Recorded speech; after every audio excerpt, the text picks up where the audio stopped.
Assalamualaikum warahmatullahi wabarakatuh.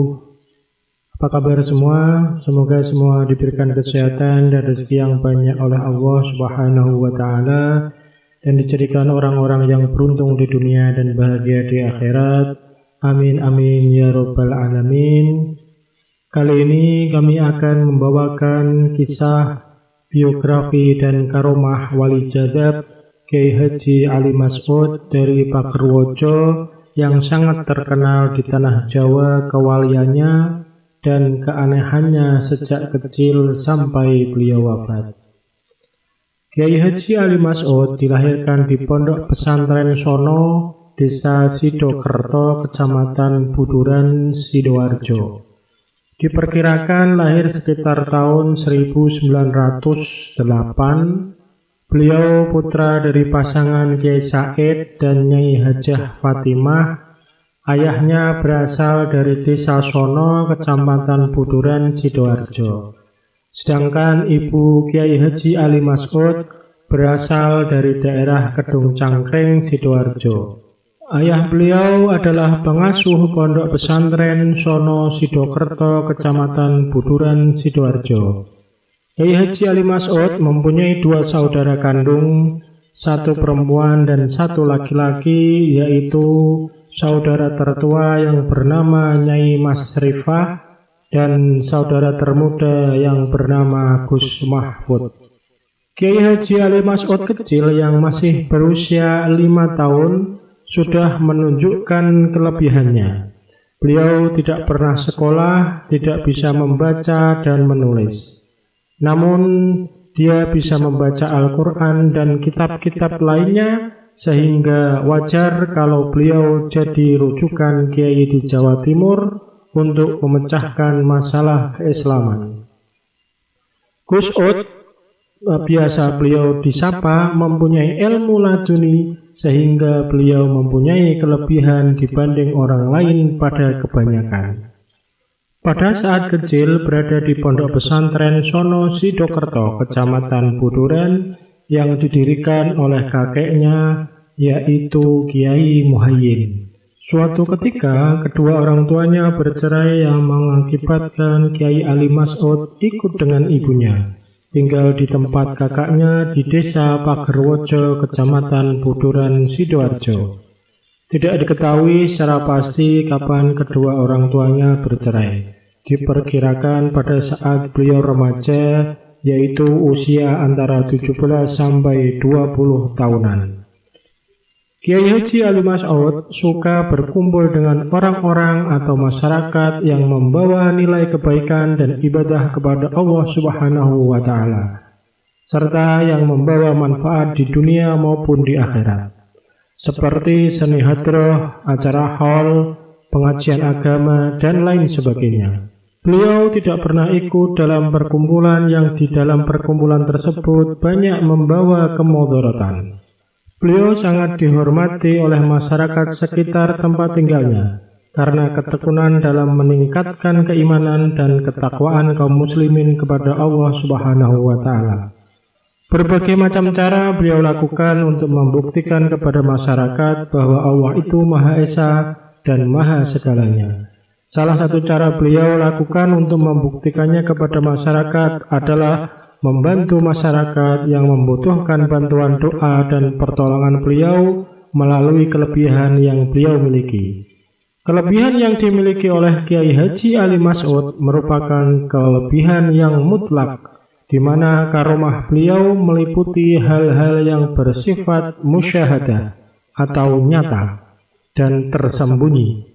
Ali Mas'ud hanyalah sebatas pemberi bantuan kepada masyarakat yang memerlukan beliau melalui doanya. Kiai Haji Ali Mas'ud awalnya menikah dengan putri Madura di Pasuruan yang tidak diketahui secara pasti nama serta tempat tinggalnya. Pada perkawinannya ini tidak berlangsung lama karena bercerai. Setelah bercerai dengan Putri Madura, kemudian beliau menikah dengan Nyai Sarah dari Kedung Cangkring. Perkawinan yang kedua ini hanya berlangsung beberapa tahun saja, kemudian bercerai lagi. Setelah bercerai dengan Nyai Sarah, beliau menikah lagi dengan Nyai Satiah dari desa Kauman Mojo Agung. Perkawinan yang ketiga ini hanya berlangsung selama 3 tahun, kemudian bercerai lagi. Setelah itu, beliau kembali menikahi dengan istri yang kedua, yakni Nyai Sarah. Dengan Nyai Sarah, beliau menunaikan ibadah haji ke Tanah Suci Makkah. Sepulang dari Makkah, beliau pindah ke Pagerwojo dan beliau mendirikan sebuah rumah di sana dan pada akhirnya bercerai lagi. Kemudian menikah lagi dengan Buning dari Kedung Cangkring yang masih memiliki hubungan saudara dari ibunya. Pernikahan ini bertahan hingga 10 tahun, namun pada akhirnya istrinya meninggal dunia. Menikah dengan Nyai Dewi yang berasal dari Daleman Sidoarjo, perkawinan dengan Nyai Dewi ini hanya berlangsung 8 bulan, karena Kiai Haji Ali Mas'ud meninggal dunia. Selama hidupnya, Kiai Haji Ali Mas'ud sangat ringan tangan. Beliau sering menjadi rujukan para Kiai Jawa Timur untuk memecahkan problematika umat Islam. Makam Gus Ud, begitu warga Sidoarjo mengenal Kiai Haji Ali Mas'ud, terletak di Pagerwojo, Kecamatan Kota Sidoarjo. Gus Ud ikut berkiprah menyebarkan Islam dengan berdakwah kepada tamu-tamu yang datang ke rumahnya. Kiai Haji Ali Mas'ud memang tak membangun pesantren, tapi muridnya tersebar di penjuru Jawa dan luar Jawa. Kiai Haji Ali Mas'ud memang tidak mau langsung membuka pesantren. Kalau menyiarkan agama Islam secara langsung, tidak, tapi beliau memberi wejangan kepada siapapun tamunya yang datang. Beliau tidak secara langsung menyebarkan agama Islam, tetapi beliau memberi wejangan kepada siapapun tamunya yang datang. Beliau juga menjadi rujukan kiai yang ada di Jawa Timur untuk memecahkan masalah terkait agama Islam. Kiai Haji Ali Mas'ud mempunyai ilmu laduni sehingga beliau mempunyai kelebihan dibanding orang lain pada kebanyakan. Sampai beliau wafat pada tahun 1979 sampai sekarang banyak yang berziarah ke makamnya, terutama malam Jumat Legi. Bagi warga Sidoarjo, ulama yang dulunya akrab dipanggil Gus Ud dan kini lazim dipanggil Mbah Ud merupakan ulama yang tidak menyandang gelar. Pasalnya, sebagai orang yang mempunyai kelebihan, dia tidak mau menunjukkan, bahkan dalam turut menyiarkan agama Islam, dia menggunakan kelebihannya itu untuk memberi pemahaman bagi umat muslim dan non-muslim. Berikut beberapa kisah karomah Kiai Haji Ali Mas'ud Pagerwojo. Ketika kita membicarakan sosok wali yang satu ini, pasti kita banyak yang tahu kisah-kisah tentang beliau. Beliau itu seorang wali Allah yang luar biasa sekali, hingga tak ada satupun ulama atau para wali yang ada di tanah Jawa ini yang tidak mengenal sosok beliau. Jika dilihat dari garis nasabnya, beliau itu masih ada hubungan dengan Sayyid Badruddin bin Ali Akbar bin Sulaiman. Beliau dimakamkan di desa Pagerwojo, Sidoarjo. Banyak yang berziarah ke sana. Beliau meninggal dunia tanpa mempunyai keturunan. Menurut kisahnya, Gus Ud mendapat derajat kewalian itu sejak masih kecil. Sangat nakal memang dan banyak tingkah, hingga membuat ayahnya sering memarahinya. Sang ayah konon orang alim yang mengajar ngaji di rumahnya. Sering-seringnya saat beliau ngajar ngaji, selalu keganggu oleh suara-suara teriakan Gus Ud kecil itu, hingga sang ayah memarahinya, bahkan memukulnya dengan kayu kecil. Nah, dari situlah sang ayah melihat keanehan pada diri sang putra tersebut. Di saat sang ayah bilang, "Kamu ini banyak tingkah, makanya nggak bisa ngaji." Bentak ayahnya karena mendapat olok-olokan ayahnya seperti itu, maka Gus Ud langsung bilang, "Ngajar ngaji, saya ganti ya." Ayahnya heran dengan ucapan anaknya yang baru berusia 8 tahunan itu. Gus Ud langsung mengambil kitab kuning ayahnya tersebut dan langsung membacanya.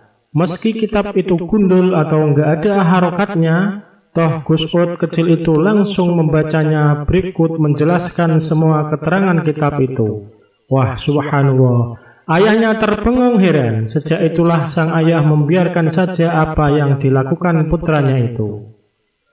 Kisah karomah Gus Ud selanjutnya, dalam sebuah cerita yang disampaikan bahwa Gus Ud pernah menulis surat kepada Kiai Haji Rodi Krian terkait permasalahan yang ditanyakan. Karena Gus Ud tidak bisa menulis, di atas kertas putih dia torehkan pensil membentuk garis bergelombang. Anehnya, Kiai Haji Rodi bisa mengerti guratan pensil yang dibubuhkan Gus Ud tersebut. Kisah karomah selanjutnya Kiai Haji Ali Mas'ud, yaitu pesawat terbang mogok. Ini cerita ini agak lucu, tapi ini benar terjadi. Gini kisahnya, saat itu musim haji, Gus Ud berangkat dengan Kiai Haji Mas Zubair bin Haris, entah tahun berapa itu. Ketika para jamaah haji mau diberangkatkan, di dalam pesawat itu Gus Ud membaca marhaban dengan suara keras dan gak teratur sambil mukul-mukul sesuatu dipakai untuk musiknya. Semua yang lihat gak berani melarang karena seluruh penumpang pada tahu siapa itu Gus Ud. Tetapi salah satu awak pesawat lelaki menegur Gus Ud dengan halus. "Maaf Pak, pesawat mau berangkat, tolong berhenti dulu," katanya. Kontan Gus Ud berhenti membaca marhabanan itu dengan hati yang dongkol. Dan apa yang terjadi? Sampai berjam-jam pesawat itu nggak mau hidup. Sudah diperiksa, ternyata nggak ada masalah. Tetapi tetap aja nggak bisa hidup. Akhirnya salah satu jamaah haji yang ada memperingatkan pada awak pesawat tadi agar minta maaf kepada Gus Ud karena telah menegurnya untuk diam. Akhirnya sang awak pesawat itu menuruti anjuran tersebut. "Saya minta maaf ya Pak atas kelancangan saya tadi. Jika sekarang Bapak mau baca marhabanan tadi, monggo silahkan." Lalu Gus Ud menjawab, "Yo." Dengan rasa suka, Gus Ud langsung membaca marhabanan seperti tadi dengan memukul-mukul sesuatu untuk menjadi musiknya. Dan mesin pesawat langsung bisa hidup dan berangkat ke Saudi dengan selamat. Kisah karomah Kiai Haji Ali Mas'ud selanjutnya, yaitu beliau paling suka yang namanya seni sholawat hadroh. Kalian tahu kan seni hadroh? Kalau belum tahu, cobalah ditanyakan aja ke teman-teman kalian. Saking sukanya dengan seni hadroh, kemanapun ada undangan hadroh, beliau pasti hadir. Meski dengan suara yang tak enak dan bacaannya yang kurang jelas, beliau tetap suka membaca dibaiyah dengan memukul terbang hadroh. Jangankan dapat undangan, beliau itu jika sedang di tengah jalan, naik apapun juga jika mendengar ada hadroh, pasti akan turun dan ikut sholawatan di tempat itu. Nah, itu artinya apa? Itulah gambaran sifat amat cinta Gus Ud terhadap baginda Nabi Muhammad SAW. Suatu ketika ada orang yang dapat uang banyak karena habis menjual tanahnya. Orang itu terbilang sangat miskin. Hasil penjualan tanah itu dipakai untuk ongkos umroh aja nggak cukup, apalagi naik haji. Dia sangat bingung uangnya mau digunakan untuk apa. Dalam kebingungan itu, tiba-tiba di luar rumah ada orang yang mengucapkan salam dengan agak teriak. Dia mengenal betul siapa pemilik suara di luar pintu itu. Tak lain dan tak bukan adalah Gus Ud, Kiai Haji Ali Mas'ud. "Oh, Waalaikumsalam, mari Gus masuk di dalam," jawab orang itu mempersilahkan Gus Ud masuk. "Ya, suwun, kamu punya uang banyak ya?" Nah, itulah salah satu karomah Gus Ud. Beliau tahu jika pemilik rumah tersebut sedang punya uang banyak mesti dalam keadaan bingung. Jelas orang itu kaget atas diri Gus Ud yang tahu akan kondisi dirinya meski belum menceritakannya. "Inggih Gus, ya Gus, Tapi saya bingung, digunakan untuk apa yang bisa bermanfaat, sedang saya ini orang yang gak punya apa-apa selain duit itu. Jawab orang itu polos. Ya sudah, belikan kempieng saja semuanya, perintah Gus Ud yang kedengarannya agak kacau dan gak ada manfaatnya. Kalian tahu apa itu kempieng? Itu loh, tutup botol minuman dari lempengan besi. Nah, coba aja bayangin, masa uang jutaan disuruh beli gituan? Tapi yang namanya orang nurut, dia pun membelikan uang itu dengan kempieng. Uang segitu dibelikan kempieng, ya jelas dapat super banyak lah, berkarung-karung. Nah, karena alasan dari Gus Ud itu nggak jelas, saat kendaraan truk pengangkut kempieng nyampe di rumahnya, banyak tetangga yang tanya, untuk apa kempieng sebanyak itu? Dia nggak bisa jawab apa-apa atas pertanyaan para tetangga dan teman-temannya itu. Yang terlihat, dia pasrah aja dengan apa yang terjadi. Dalam hatinya ada juga rasa sayang terhadap uang yang dibuat beli gituan. Singkat cerita, nggak sampai 2 mingguan, ternyata ada salah satu perusahaan yang mencari pasokan kempieng untuk dikirim ke perusahaannya. Nggak jelas bagaimana kisahnya, yang penting adalah perusahaan berani membeli kempieng orang itu dengan harga 2 kali lipatnya. Bukan cukup itu saja, orang itu diminta agar menjadi pemasok tetap kempieng buat perusahaan. Subhanallah, sampai saat ini orang yang disuruh Gus Ud beli kempieng tersebut tergolong orang yang kaya banget. Itulah sikap dan tingkah laku para kekasih Allah seperti Gus Ud yang terkadang nganeh-nganehi tetapi membawa hikmah dan barokah. Cerita hampir sama juga terjadi pada orang lain, tapi bukan kempieng. Dia disuruh untuk membeli rantai kapal. Dan berakhir sama dengan orang yang pertama tadi. Wallahu a'lam. Ada lagi kisah karomah Gus Ud Kiai Haji Ali Mas'ud. Tahu nggak kalau Gus Ud itu sering merogoh kantong baju orang? Bagi orang-orang yang ngerti siapa Gus Ud itu maklum. Tapi bagi yang nggak seberapa ngerti siapa Gus Ud sebenarnya, pasti akan dongkol hatinya, dan ini memang terjadi. Suatu hari ada undangan kecil-kecilan di sebuah rumah seseorang yang nggak aku sebutkan namanya. Kebetulan Gus Ud lewat di depan rumah pemilik hajatan tersebut. Melihat ada acara itu, Gus Ud langsung masuk ke dalam rumah. Melihat sudah banyak orang di situ, Gus Ud langsung mengajak salaman satu persatu para undangan. Namun bukan salaman saja, setelah salaman pasti Gus Ud merogoh kantong baju para undangan satu persatu. Semua pada diam dan nurut aja, karena tahu siapa itu Gus Ud. Namun ada salah satu orang yang nggak suka dengan tingkah Gus Ud seperti itu. Dalam hati orang itu berkata, katanya wali Allah, kok gitu perbuatannya. Sementara itu Gus Ud tetap terus merogoh kantong para undangan, tapi beliau tak mengambil apa-apa dari milik para undangan itu. Nah, di saat pas giliran orang yang gak suka atas tingkah laku Gus Ud tadi, beliau cuma senyum dan gak merogoh kantong orang itu. Sambil senyum dan memandang orang itu, Gus Ud menirukan kata-kata orang itu yang terucap cuma dalam hati tadi. Katanya wali Allah, kok gitu perbuatannya.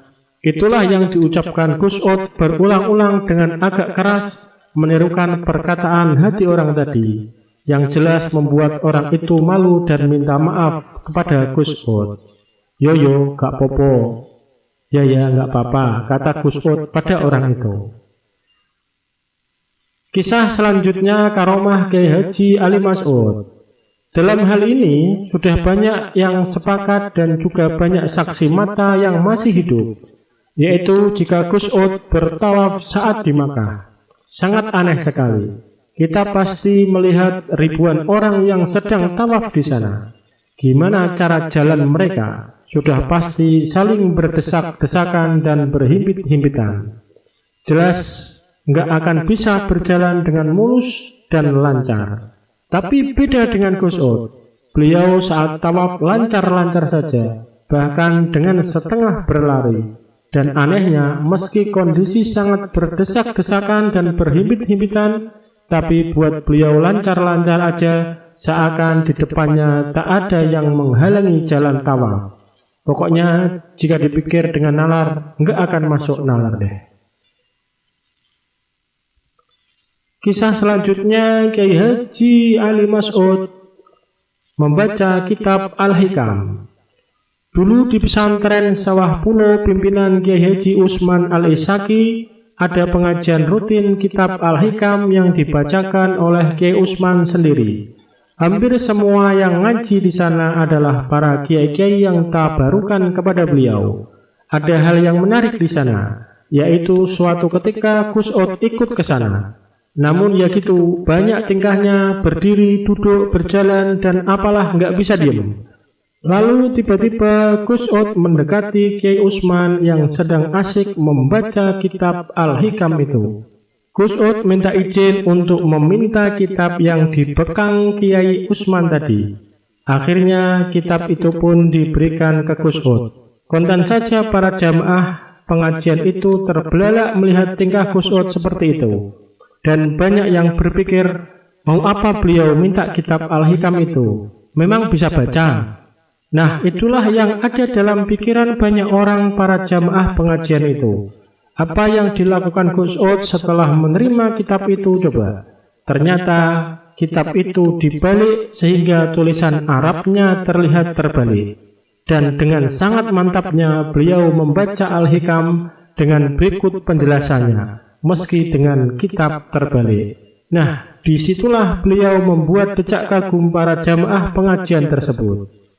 Semoga kita bisa meneladani kedermawan beliau, Kiai Haji Ali Mas'ud. Beliau meninggal dunia di Daleman Sidoarjo pada hari Selasa Pahing 10 Juni 1980 atau 26 Rajab 1401 Hijriah dan dimakamkan pada hari Rabu Pon 11 Juni 1980 27 Rajab 1401. Dalam proses pemakamannya sempat terjadi perebutan tempat peristirahatan terakhir beliau, yakni antara keluarga Nyai Dewi, keluarga besar Ali Mas'ud, dan keluarga Buning yang berasal dari Kedung Cangkring. Karena tidak menemui kesepakatan, maka disetujui untuk memohon fatwa dari Kiai Hamid Pasuruan, dan beliau memutuskan bahwa Ali Mas'ud disemayamkan di sisi ibunya, yaitu di pemakaman umum di desa Pagerwojo. Adapun fatwa dari Kiai Hamid pada waktu itu adalah ibumu, ibumu, ibumu. Di saat beliau meninggal, datanglah para pelayat yang kurang lebih mencapai ratusan ribu orang. Semenjak itulah desa Pagerwojo yang dulu terbelakang atas izin Allah, secara lambat laun namun pasti karena beliau mengalami kemajuan. Hingga mantan Presiden RI Kiai Haji Abdurrahman Wahid dan Kiai Haji Zainuddin MZ pun pernah singgah dan berziarah ke makam beliau. Untuk Kiai Haji Ali Mas'ud, Al-Fatihah. Itulah kisah Kiai Haji Ali Mas'ud, wali jadab dari Pagerwojo, Sidoarjo. Terima kasih. Wassalamualaikum warahmatullahi wabarakatuh.